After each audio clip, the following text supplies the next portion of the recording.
Aku takut, Deb. Aku takut salah langkah. Aku takut menyakiti hati orang lain. Dan yang paling aku takutkan adalah, aku belum sepenuhnya melupakan masa laluku, ucap Andin. Debra menatap sahabatnya dalam-dalam, lalu berkata, kalau begitu, jangan pilih siapapun malam ini. Pilih dirimu sendiri dulu. Andin mengangguk pelan, itulah yang akan kulakukan. Di tempat lain, Nathan berdiri di samping Liam, dan menatap bosnya yang terlihat gelisah. Sudah 5 menit Liam demikian setelah dia menceritakan kepada Nathan apa yang terjadi di dalam ballroom tadi. Ayo kita pulang, Tuan, ucap Nathan pelan. Liam menatap Nathan sejenak, lalu mengangguk. Aku sudah kehilangan segalanya, kan? Ucap Liam lirih. Nathan menepuk bahu pria itu, lalu berkata, mungkin malam ini Anda telah benar-benar menyadari apa artinya mencintai, Tuan. Tapi menurut saya, semuanya belum tentu sudah terlambat. Selagi janur kuning belum melengkung, masih ada kesempatan buat Anda untuk mendapatkan hati Nona Andin. Malam semakin larut. Di dalam mobil, Alex duduk sendirian. Ia menatap cincin yang tadi ia tawarkan pada Andin. Perlahan, ia menyandarkan kepalanya ke sandaran jok kulit, lalu memejamkan mata. Ini bukan soal menang atau kalah, gumam Alex sambil memasukkan cincin ke dalam kotak kecil. Tangannya mengepal di atas pahanya, menggenggam kotak cincin itu erat-erat, seolah menahan perasaan yang tak bisa diluapkan. Sesaat kemudian, ia membuka ponsel dan menghapus draft pesan yang sebelumnya hendak dikirim ke Andin. Aku mencintaimu, Andin. Aku bersyukur karena kau sudah hadir di hidupku. Di sisi lain, Liam kini berada di sebuah bar. Gelas wine-nya masih penuh. Tak disentuh sejak ia duduk. Nathan yang berdiri tak jauh, menghampiri perlahan. Tuan, Anda yakin ingin berada di sini sepanjang malam? Tanya Nathan. Liam tidak menjawab. Ia hanya menatap pantulan wajahnya di permukaan minuman. Nathan menarik kursi, lalu duduk di samping Liam. Anda belum benar-benar kalah, Tuan. Nona Andin belum memilih pria itu, bukan? Ucap Nathan. Liam menoleh, menatap tajam ke arah Nathan. Saat ini dia mungkin belum memilih, Nat. Tapi satu hal yang aku tahu, dia tidak akan mungkin memilih luka, dan luka itu adalah aku. Nathan terdiam, tak tahu memberikan respon apa terhadap perkataan Liam barusan. Pagi hari, di rumah Andin. Noah tengah sarapan di meja makan. Ia menggigit roti panggang dengan selai coklat hingga membuat mulutnya sedikit belepotan. Selanjutnya, Noah mengambil tisu, lalu menyeka bibirnya. Kenapa mata Momi bengkak? Tanya Noah polos sambil menunjuk mata ibunya. Andin tersenyum kaku, lalu mengusap matanya. Mata Momi kena debu semalam, sayang, jawab Andin. Sini aku cium biar sembuh, ucap bocah itu ceria. Ia mendekat pada Andin, lalu mencium kedua mata sang ibu secara bergantian. Andin tersenyum saat Noah menciumnya. Tangannya mengusap rambut anak itu, lalu memeluknya dari samping. Dalam pelukan itu, Andin hanya bisa memejamkan mata. Apa Momi masih bisa jadi ibu terbaik untukmu, sayang? Sedangkan Momi menyembunyikan sebuah rahasia darimu, gumam Andin. 2 hari berlalu, tapi tidak dengan isi hati Andin. Ia menatap langit dari balik jendela ruang kerjanya, berharap keputusan akan datang dengan sendirinya. Namun yang ada justru keraguan yang makin membesar. 2 nama, 2 sosok yang memiliki kepribadian yang sangat jauh berbeda.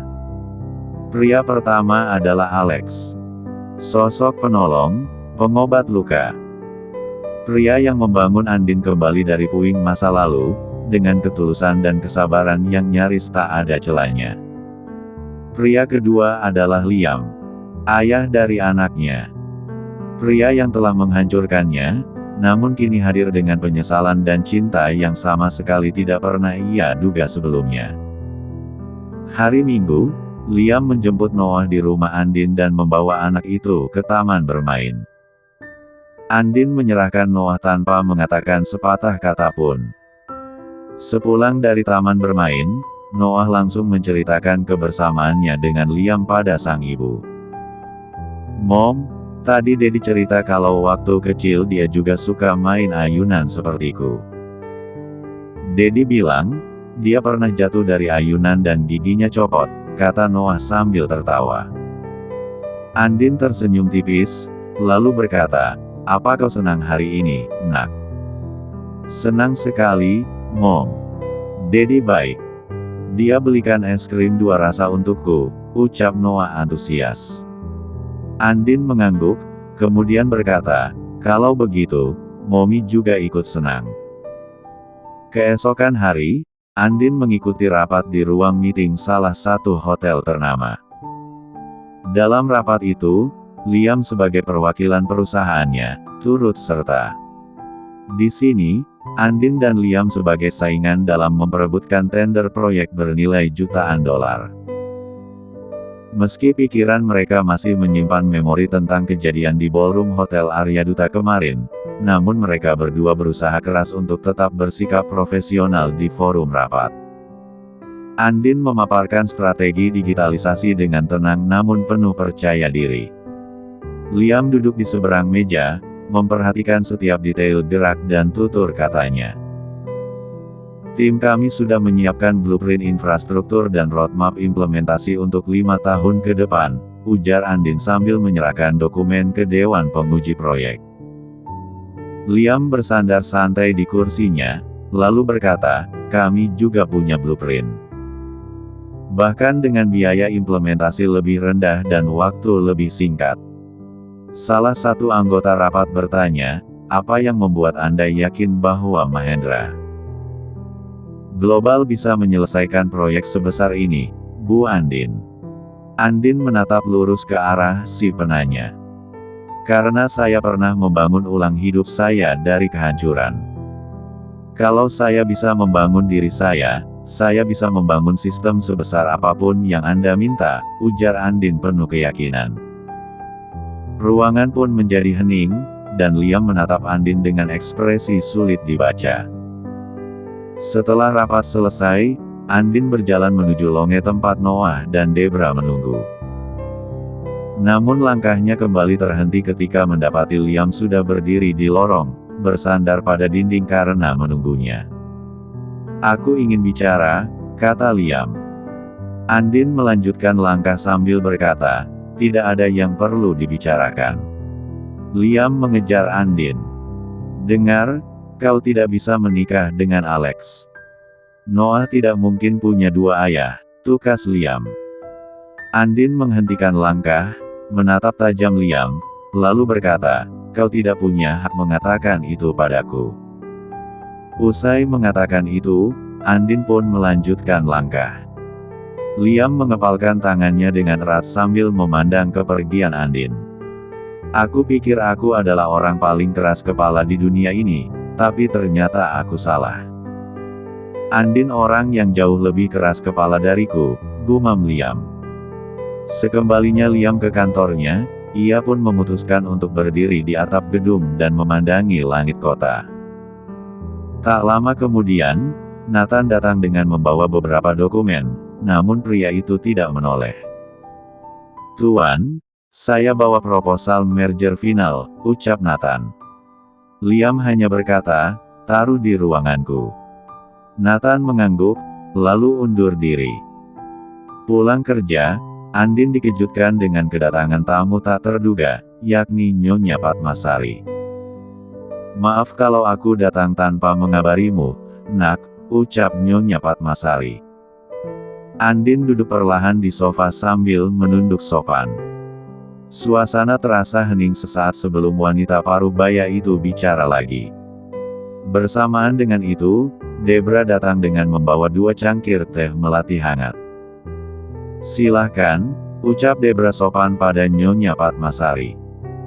Terima kasih, respon Nyonya Padmasari sambil mengambil cangkir, lalu menyesap isinya.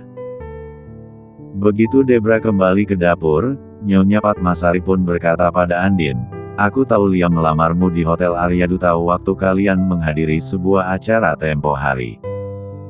Usai mengatakan kalimat itu, ia meletakkan cangkir ke atas meja. Andin menatap wanita itu, lalu berkata, "Bukan cuma Liam, Nyonya. Tapi juga seorang pria bernama Alex."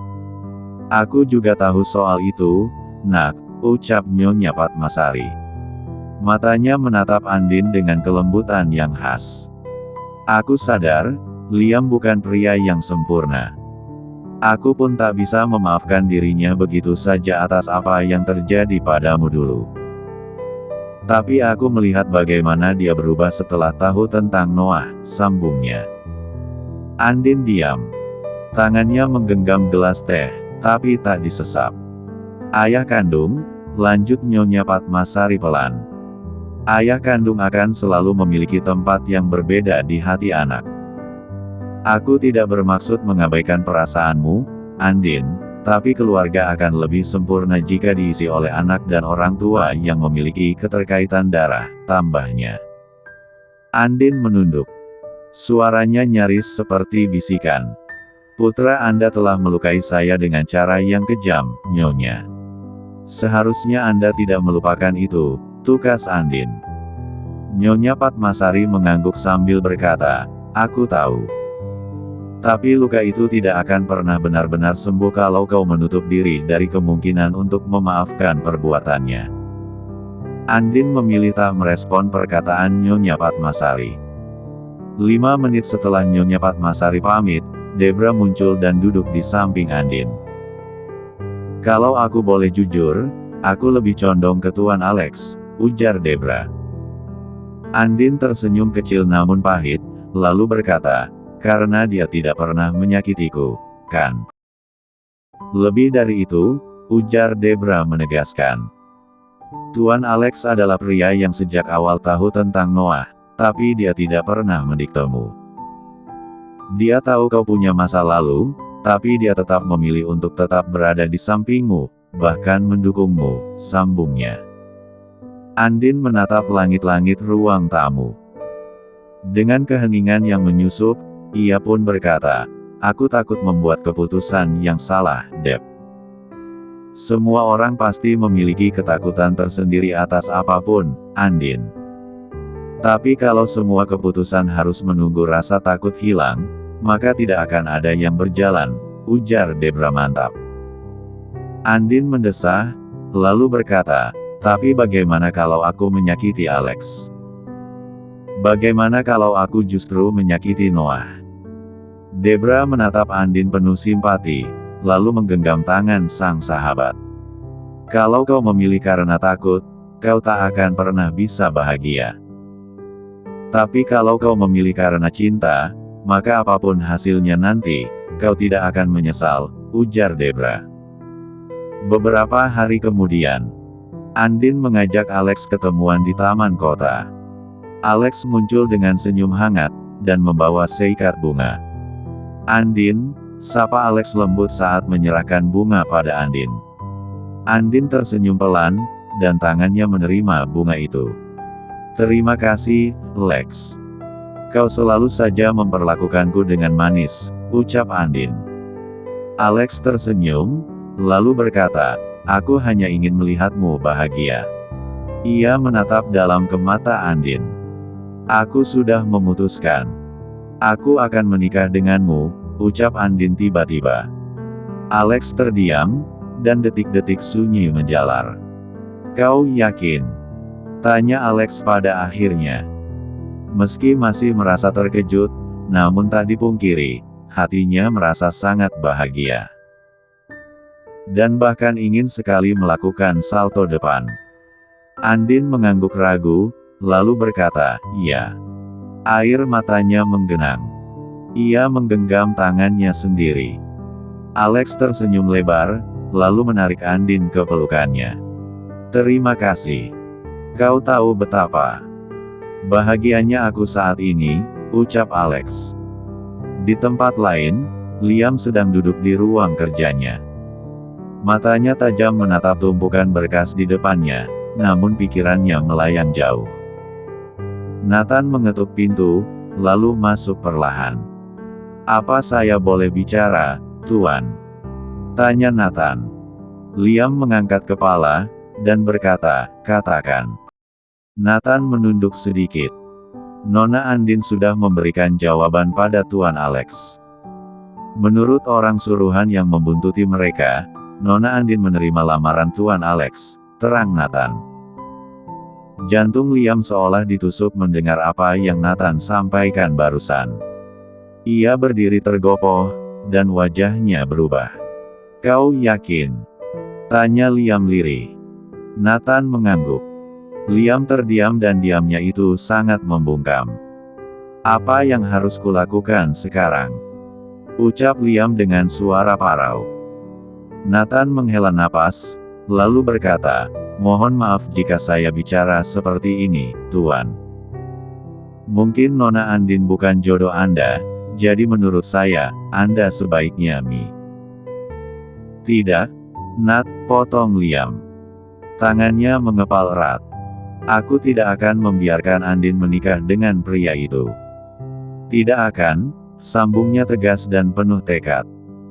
"Jadi, apa yang akan Anda lakukan, Tuan?" tanya Nathan. Liam tak menjawab, namun otaknya kini berpikir keras, memikirkan cara untuk membuat Alex gagal menikahi Andin. Di tempat lain, usai bertemu Alex, Andin pun pulang ke rumah. Setibanya di tujuan, ia turun dari mobil dan melenggang pelan menuju pintu depan. Andin menatap daun pintu cukup lama, hingga akhirnya memutuskan untuk menurunkan gagang pintu rumahnya perlahan. Langkahnya masih terasa berat setelah pertemuannya dengan Alex di taman kota. Di tangannya, masih tergenggam bunga yang tadi diberikan pria itu kepadanya. Harum bunga itu terasa samar, namun cukup menusuk ke dalam indera penciuman. Debra yang duduk di ruang tamu, langsung menoleh begitu mendengar pintu terbuka. "Kau lama juga," ujar Debra seraya bangkit dari sofa. Andin tersenyum tipis. Ia meletakkan bunga itu di meja kecil dekat pintu masuk. "Aku sudah memberi jawaban pada Alex," ucap Andin pelan. Debra menatap sahabatnya dengan tatapan penasaran. "Jawaban seperti apa?" tanya Debra. Andin mengangguk pelan sambil berkata, "Aku menerima lamarannya." Sekilas, Debra terdiam. Namun kemudian ia melangkah maju dan meraih tangan Andin. "Aku tahu ini bukan keputusan yang mudah untukmu," ucap Debra dengan nada lembut. "Tapi jika kau sudah yakin, aku akan selalu mendukungmu." "Selamat, Andin," sambungnya tulus. Andin menarik napas dalam, lalu berkata, "Terima kasih, Deb.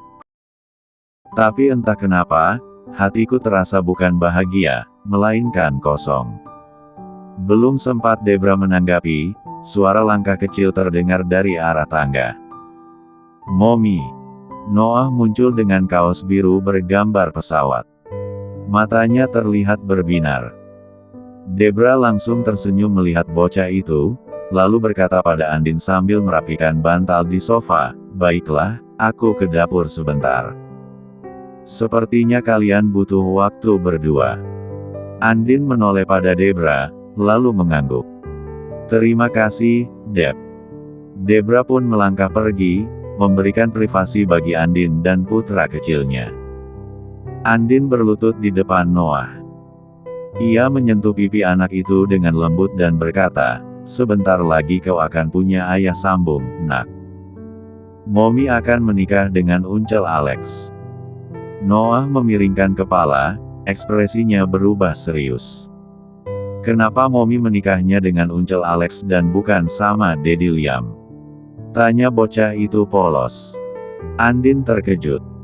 Ia tak menduga akan mendapat pertanyaan seperti itu dari sang putra. "Kau Tidak suka Uncel Alex jadi ayahmu, Tanya Andin dengan suara pelan. Bukan begitu, Mom. Uncel Alex baik. Tapi Dedi Liam adalah Dedi kandungku. Wajah kami juga sangat mirip, ujar Noah tanpa ragu. Andin terdiam, matanya menatap Noah yang kini duduk di sofa bersamanya.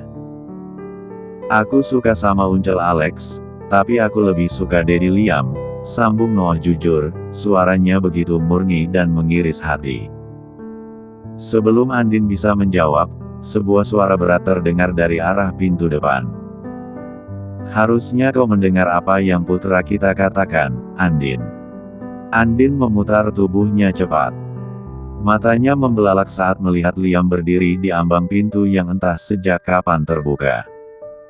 Dedi. Pekik Noah penuh kegirangan, lalu berlari menghampiri pria itu. Liam langsung mengangkat Noah ke pelukannya. Ia mencium pipi anak itu dan masuk ke rumah dengan langkah tenang namun mantap. Apa kabarmu, San? Tanya Liam sambil mengelus rambut Noah yang mulai tumbuh lebat. Aku baik. Dedi sendiri gimana? Tanya Noah, matanya bersinar. Dedi sangat baik karena bertemu denganmu, jawab Liam tulus. Andin hanya berdiri terpaku di tempatnya. Ia tahu harus memutus percakapan itu, namun tubuhnya terasa membeku. Beberapa menit berikutnya, Liam dan Noah asyik bermain di lantai ruang tamu. Liam membiarkan anak itu memanjat punggungnya sambil tertawa riang. Andin memutuskan untuk tidak mengganggu. Dalam diam, ia hanya menatap ayah dan anak itu dengan perasaan antara luka dan rasa yang belum bisa ia tafsirkan. Tak lama, Noah berdiri dan berkata, "Aku ke kamar dulu mau ambil buku gambar dan pensil warna, Mom." "Pergilah, sayang," ujar Andin lembut. Begitu Noah menghilang di balik tangga, Liam menatap Andin, dan wajahnya kembali serius. "Kau tidak boleh menikah dengan Alex," ucap Liam tegas, tanpa basa-basi. Andin mengepalkan tangannya, lalu berkata dengan nada cukup tinggi, "Memangnya kau siapa? Kau tak berhak mengaturku." Liam melangkah maju, lalu berkata, "Apa kau tidak dengar apa yang dikatakan anak kita tadi? Dia ingin kau menikah denganku, bukan Alex." "Berapa kali aku harus bilang, jangan pernah menyebut Noah sebagai anak kita," ucap Andin dengan tatapan tajam. Liam memejamkan mata, seolah menahan rasa sakit. "Dia anakku, Andin. Aku mungkin tidak membesarkannya, tapi aku adalah ayah kandungnya. Darahku mengalir dalam tubuhnya," ujar Liam. Andin menggeleng, kemudian berkata, "Terserah kau mau bilang apa, tapi keputusanku sudah bulat. Aku akan menikah dengan Alex. Aku tahu aku telah bersikap kejam padamu, Andin. Aku sadar perbuatanku di masa lalu tidak mudah untuk dimaafkan. Tapi sekarang aku ingin menebusnya karena aku." Liam tiba-tiba menghentikan ucapan. "Karena kau apa?" tanya Andin, penasaran dengan lanjutan perkataan Liam. Liam diam. Entah kenapa mulutnya kini terkunci rapat.